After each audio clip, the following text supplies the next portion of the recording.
माननीय महापौर श्रीमती संयुक्ता भाटिया जी विराजमान हैं। मैं अनुरोध करूंगा बग्गा साहब के उनको स्वागत करने की कृपा करें। माननीय मुख्यमंत्री जी को संज्ञान में होगा, मैं फिर भी अवगत कराना चाहता हूं, मेरी जिम्मेदारी बनती है कि पिछले एक साल में सिख जगत के 11 महापुरुषों के नाम पर चौराहे और पार्कों का नामकरण माननीय मुख्यमंत्री जी के मार्गदर्शन और निर्देश पर माननीय महापौर जी ने किया है। ये एक इतिहास है, 70 सालों में जो कभी नहीं हुआ वो हुआ भारतीय जनता पार्टी के मुख्यमंत्री बनने के बाद योगी आदित्यनाथ जी की सरकार ने। माननीय महापौर जी का अभिनंदन करते हुए लखनऊ गुरुद्वारा प्रबंधक कमेटी के प्रधान शाह राजेंद्र संयुक्ता भाटिया जी बोले सो निहाल। माननीय सुरेश तिवारी जी विधायक कैंट, तो 4 बार के विधायक हैं और कैंट में जहां हमारी सबसे ज्यादा आबादी है, सुख दुख में हमेशा हमारे साथ खड़े रहने वाले बोले सो निहाल। माननीय योगेंद्र उपाध्याय जी विधायक आगरा से हमारे बीच में आए हैं। मैं अनुरोध करूंगा बग्गा साहब से।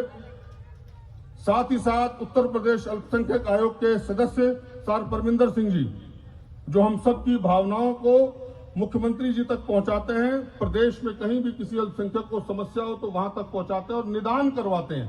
सर परमिंदर सिंह जी बोले सो निहाल।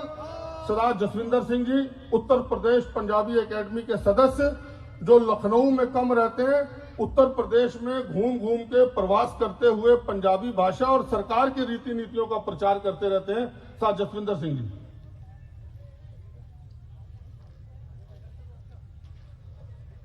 अब मैं अनुरोध करूंगा सर राजेंद्र सिंह बग्गा, प्रधान लखनऊ गुरुद्वारा प्रबंधक कमेटी, कृपा करके आके माननीय मुख्यमंत्री जी का, माननीय महापौर जी का और विधायक गणों का स्वागत करने की कृपालता करें। सर राजेंद्र सिंह बग्गा जी।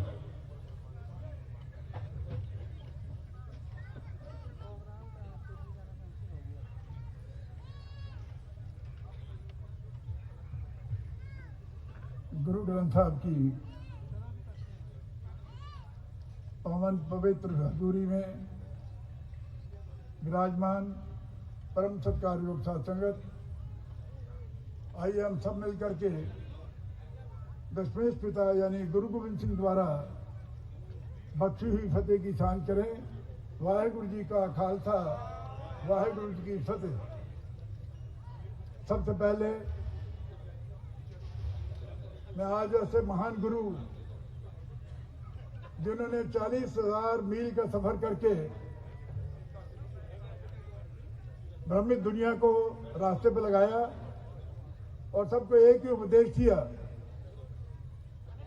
कि आप अपने एक अकाल पुरख, एक वाहिगुरु, एक अल्लाह को याद रखिए। दूसरी बात, इतनी यात्रा किसी भी पीर पैगंबर ने नहीं की जितनी गुरु नानक देव जी ने 24 सालों में 48,000 मील की सफर की यात्रा की। तभी इनके लिए कहा जाता है कि सरताज है जो अवतारों का, नानक नाम है उपकारों का, वो दर्दी है इंसानों का, मालिक है दोनों जहानों का। मैं ज्यादा समय नहीं लूंगा क्योंकि माननीय मुख्यमंत्री जी को जाना है। 550वें प्रकाश पर्व को बड़े हर्षोल्लास के साथ मनाया था और आज 552वें प्रकाश पर्व पर फिर एक बार हम लोगों को गुरु कृपा से यहां पर एकत्र होने का सौभाग्य प्राप्त हो रहा है। हम सब जानते हैं गुरु नानक देव जी अपनी साधना और अपनी सिद्धि से भक्ति की पराकाष्ठा पर पहुंचे हुए थे। सिख परंपरा के भक्ति से प्रारंभ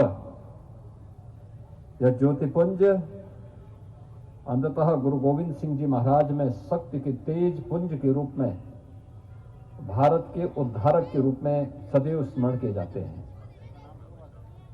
सिख गुरुओं की परंपरा और अलग अलग कालखंड में सिखों से जुड़े हुए, इस परंपरा से जुड़े हुए, चाहे वह गुरु गोविंद सिंह जी महाराज के साहबजादे रहे हों, चाहे वह सिख राजाओं का इतिहास हो, सिख क्रांतिकारियों का इतिहास हो, इसके बगैर भारत का इतिहास ही अधूरा है। इसलिए यह पर्व केवल और केवल हम सिख समुदाय तक सीमित न रख करके संपूर्ण भारत के पर्व के रूप में इस प्रकार के आयोजनों को हमें मनाना चाहिए।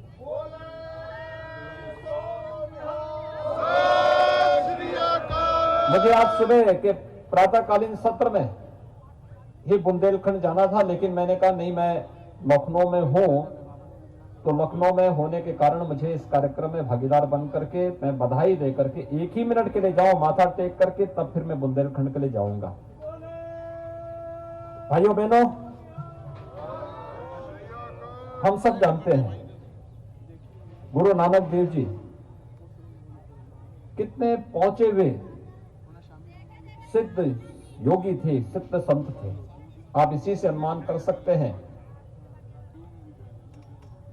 पूरे भारत का, और उस समय जो बृहत्तर भारत था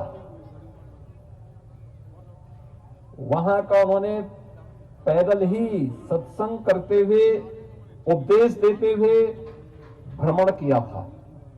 एक सामान्य व्यक्ति ऐसा नहीं कर सकता। वे असाधारण प्रतिभा के थे और अपनी सिद्धि का कहीं कोई किसी प्रकार का कोई अहंकार नहीं, लेस मात्र भी नहीं। जो घटनाएं हमारे सामने बार बार आती हैं, जिसका उल्लेख होता है, जब वे काबा में जाते हैं